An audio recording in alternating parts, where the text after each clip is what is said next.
okay, I don't advise anyone to do this, but I know this is true with me. And I don't do my 180 until I. In terms of tango, I always found that when you blame your partner, it gets you nowhere. Oh, yeah. I mean, I'm serious. Like that's why I Oh, always had jeez. held steadfast that it's always my fault. You know, Rob, they kind of commonly say that tango reflects the society at large. And one of the things that at least I've noticed is this constant need to blame something, right? Oh, you know, wish I would have, you know, I wish I had a better partner. Like my partner is not no good. We don't have no time to practice, or you know, my community's too small. That's why I can't get good at tango. And you know, didn't have the resources when I was younger to start earlier. I started too late. It's Yep. this constant blame of external things instead of shifting the focus on how you can just get better in general. Because I hear that so often. It's like, oh, you know, there's not enough good leaders. Oh, this is like no one asked me to dance. I hear it so often. It's crazy. Like I'm I heard that there was this. I recently heard there was a study actually that there is a receptor or thing in your brain that clicks off when you make these kinds of Assumptions? not assumptions, but it's almost like people enjoy complaining like this because I think it triggers something. It's almost like a no, I'm saying like they're addicted to that. Like it's like almost No, like a thing in their brain that like they crave. you They know, crave the blame game. yeah, I'm not I'm not chuckling because I'm discounting like your thoughts Yeah. on this. I'm chuckling because like how many examples I have. Of this, you know? It's like accountability is everyone's kryptonite. You know? No, people love to wallow in their own pain. It's like there's some kind of addiction in that, where Yeah. you like people Like just misery loves love. company. Yeah. You just love to like people love to complain about stuff or love to just say, "Woe is me," and they just. I don't know if they like it, but it just becomes a habit, No, it definitely does. routine. I think a lot of it is it's easier. It's easier to blame some kind of outside factor, um, especially especially when you realize someone else lapped you. Oh, You know, I remember that was a thing I hear a lot. Like someone's been dancing like 5 or 7 years, 10 years, 20 years, whatever. But let's say they just never leveled up because you've always heard like, oh, there's a long time beginner, like blah blah blah. They never learn, blah blah blah, whatever. And then some new kid on the block comes in, and they're just like they're like next thing you know like 1 year later they're teaching classes, and then you get the whole thing of like, oh, it's only because they're young and pretty, or it's only because you get a lot of that kind of stuff. Like, oh, true. just because like they got picked up by the cool kids and they got their own mentors and everything, and I didn't have that. I had to learn on my own. Yeah, like. I'm just thinking about like the whole like when I was your age, I had to walk through. I didn't have YouTube, yeah, and I think a lot of it is it's easy to like start blaming outside stuff because you're comparing yourself with other people and like, oh, they got so fast, and when you go through that whole comparison thing, it's so easy to make it about some circumstance that you had no control over. Right. And sometimes like there are people who got good really fast, and yeah, they might be lapping me, but it's like, hey, I'm on my own journey. There was a time when I would be I would say like there'd be times where I get really competitive and petty, and that was more in the past just because I thought I thought I was hot shit. No, seriously, there was times I thought I was like really hot shit. I'm the man. Yeah, I'm like one of the best in LA. I thought I was hot shit, and and to protect my own ego, when it was very obvious that someone was better, It was always like, oh, well, they had this, they had that, they had, they were born into a Tango family. Whatever it is, it's like, My biggest one was, Derek has Rochelle. That was like one of the oh, things jeez, that yeah, was serious. Like, oh man, and you know how many times I heard that? yeah, yeah. No, I'm pretty sure, but I think it's just one of those things where, like, it's where I'm at right now is so what, and I think it's because I've become more accountable for my own actions and my own where I am with my own life Yeah. and my own decisions. That it's at the end of the day, nobody cares, and that's true. my thing. At the end of the day, nobody cares. It's you and your choices, and the only time they want to care is because they want to wallow in your drama because it's your drama, not their drama. So it's like it's a spectacle for them. It's why everyone loves watching Catching Up with the Kardashians. Yeah, It's keeping up. their drama, and they get to like bring out their popcorn and chew, and they'll egg you on. It's. I think that's a very social. It's kind of a gross thing that I understand. I know it's really prevalent in today's society, in the culture I partake in. Yeah. But it's something that kind of really disgusts me at the same time too. It's like, I mean, we're in the sphere as it is as like YouTubers and people out there that want to discredit anything or so it's like that. yeah, I remember just recently I watched like Mr. Beast. He was on like Diary of a CEO on their YouTube channel, and he was talking about like I forget like every video that he makes, he has obviously like millions of people that watch, but then there's like if 95% of the people liked his video and loved it, there's gonna be 5% of the people that hate his video. And if you have 2 million people watch your video, 5% of 2 million is a lot of people that are gonna hate your video. Yeah, and so you just kind of have to like grow thick skin and understand that yes, in that business, you're gonna have that. yeah, that's true. That's true. I think, but we're coming at it as someone that's blaming us for our success or whatever, and I want to kind of throw it back more on the people who are partaking of the blame game. Like, how do you get those people, like you out there? How do I get you to be more accountable for your own journey rather than say, oh, blah blah blah. Just because they were born Argentine or whatever, it's baloney, I think it's because it's easier to play the blame game. Yeah, no, I agree. It's the easiest method. I agree, but my question is, what message can we send out there to people to like kind of say, hey, stop, like breathe, let's talk about your choices, and how do you want to be more accountable for your journey? People don't want to be accountable because I think people don't want to do the work that it takes to be accountable. Yeah. Okay. Right? I agree with you there, and I was that person, and it took me a while to get there, but I'm trying to think what got me to change, like what got me to kind of go stop, like let's make a 180 because this isn't working. First, did that, like, while I'm thinking about that, did this ever happen to you? Did you partake in the blame game? Because I know I did, but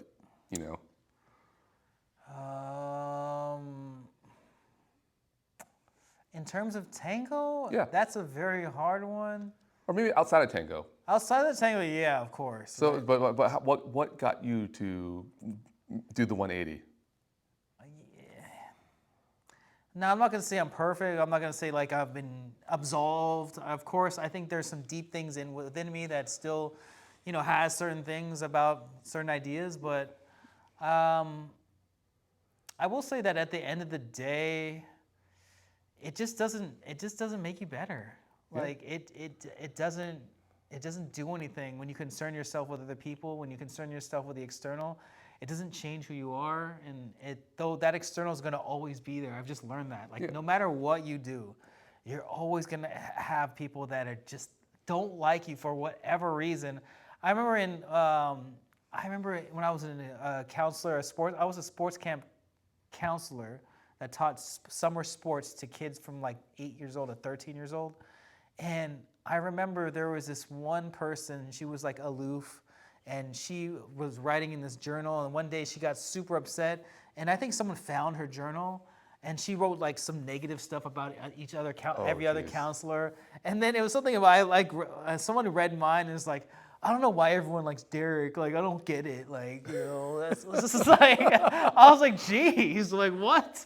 It's like, and so I just realized that no matter what you do, no matter, how likable you think you are, no matter, if you do the best things, there's always going to be someone that says, screw that guy. I don't know what his deal is. Right? So. For me, I think, okay, I don't advise anyone to do this, but I know this is true with me.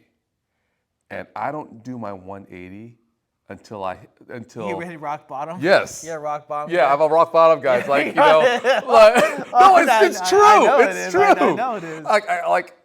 I wish all of you out there could learn from my mistakes, and you don't have to hit rock bottom, because I'm that guy who I'm just so full of it. Some people learn the hard way, and then some people learn That's the me. hardest way. No, you learn the hardest way. There's some people learn the hard way, not the hardest way. Yeah. No, that's just who I am. I've accepted that, and I think because I've accepted that, I'm getting a little better. But I think it takes that recognition. I'm not just like you. I'm not great at it. I haven't made a full 180, but at least I recognize it and go, hey, stop. Nobody cares. Yeah, nobody cares. Yeah, So nobody cares. I think there's two things. One, rock bottom. Yeah. Two, a lot of people are gonna give me flack for this, but really it was like Red Pill and Jordan Peterson that really got me. And I took that with me to Tango and be like, you know what? Yes, I need to make my bed. Because there's that whole I don't want to say men's bravado movement, but the whole men's movement of men's empowerment. So the Jordan Peterson, the David Goggins, I was just eating that up, and I'm like, yeah, and it was the right timing for me because I did hit rock bottom, and that information was just available at the right time. It was probably available before, but it just happened to be that I hit rock bottom, I turned on YouTube, and there's Jordan Peterson. Well, to be fair, how many heroes do we have nowadays, and how many masculine heroes do we have? They'd be like, he's my Arnold Schwarzenegger, or I don't know, like Sylvester Stallone. Can you name any current contemporary ones? It's kind of hard if you think about it. Yeah. Well, how many male icons do we have out there that represent masculine? Jason Statham. Jason Statham. Well, he's not that modern, but there. I think Keanu Reeves made a comeback, so Okay. Because I would never say that he was masculine back then. He's kind of like the goofball surfer guy, but then as of recent, he's like the icon of modern masculinity. Especially with John Wick and some of his other movies and his participation in video games and things like that. But I'm like, in our society, it's almost frowned upon to be this masculine hero now. Yeah, and that's It's sad. But yeah, no, it's definitely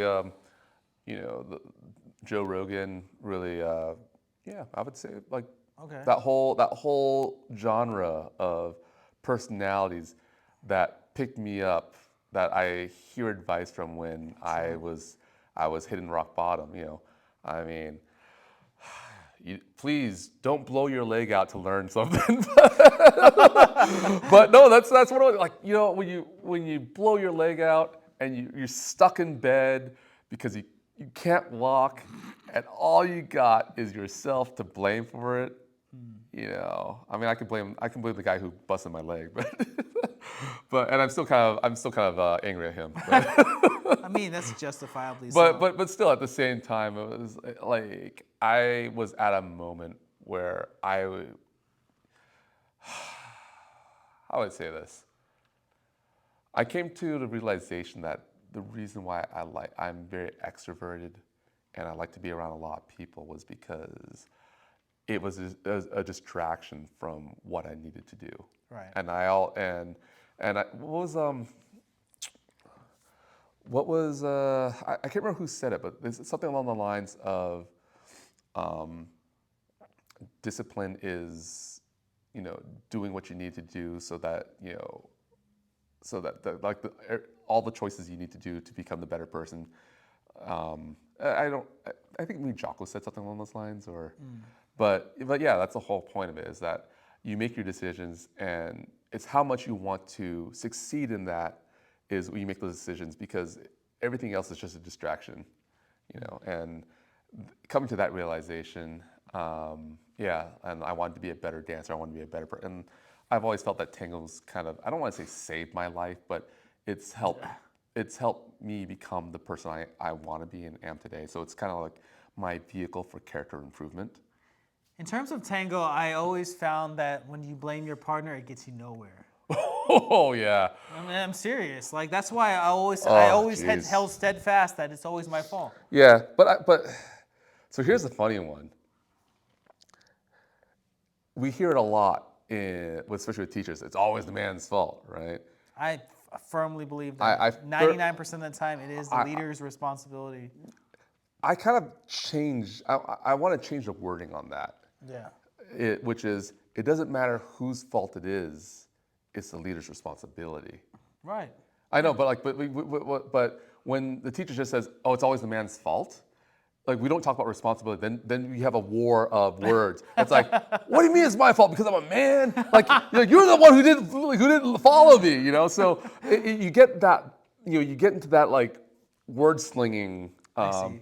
And that's why I don't like that. It's because then the breakdown of the partnership happens because it's because it's the lion's share falls on the lead, and then it kind of adds into that whole, well, because the lead has all that responsibility, like it's the position of power, which is that phrase drives me insane. Like I'm sorry, like I understand why people say position of power, but that is like one of my pet peeves, But yeah, but I don't like that,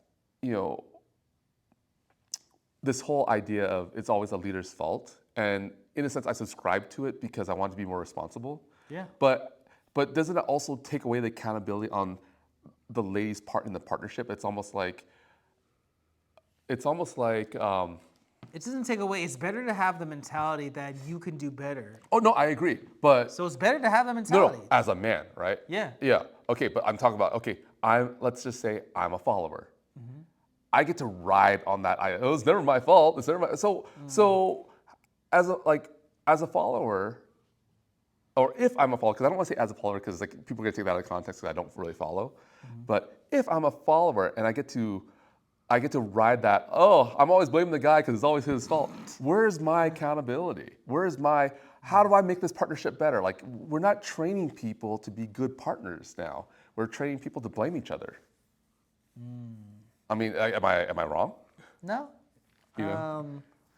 I feel like when people have disagreements, they get into this yelling match, and I feel like disagreements can be settled in a more respectful manner. I feel like our society doesn't really know how to handle disagreements, or we're not taught that way, how to deal with conflict resolution in a more respectful manner. People just name call or belittle or disrespect your significant other in such a demeaning way, and then expect people to just forgive you, when you're out of line. I just feel like, man, we need to. There should be just etiquette things, like how to deal with Why isn't there conflict resolution classes in schools, right? Yeah. Well, Should be a thing. should be a thing. Should be a thing. So here's okay. So, what are tips that you can give? I'm not a master conflict resolution person. Oh no, but I mean, but you have conflict resolution that you might have had with Rochelle, with the other partners. Like what are, because for me, right now I think I have one of the, my current partner is probably my favorite partner because we set up a system for conflict resolution. So before I start talking about that, I want to know what some of the things that you do do you set up the system or like what what do you do? Well, like I said, because I had the mentality that it's always my fault, I really never had any serious conflicts. Okay. Because I always just ate it. I always just internalized it like, hey, that's my. I could do this better. I can lead this more better. I can suggest this more in a better way. And so there's like something unclear that I'm not doing clearly enough. But doesn't that also mean that like your follower doesn't have the opportunity to better herself? Because if it's always like, oh, it's always Derek's fault. Derek's gonna take care of everything. I mean, she's along for the ride now. This is kind of where I'm getting down That's to. a fair criticism. Like, yeah, this is what I'm getting down to. Yeah. Yes, that's why I always say it's the leader's responsibility. But Yeah. at the same time, it's like just because it's my responsibility doesn't mean you can't help me out as a partner. Sure. Yeah, but we would like to know what all of you think. Leave your response in the comments, and thank you so much for watching our latest video, and we'll catch you on the next one. Thanks for tuning in to this episode of Left Foot, Right Foot. We appreciate your support, and make sure you click that subscribe button and that like button. It really helps with the algorithm, and also you receive all our latest updates.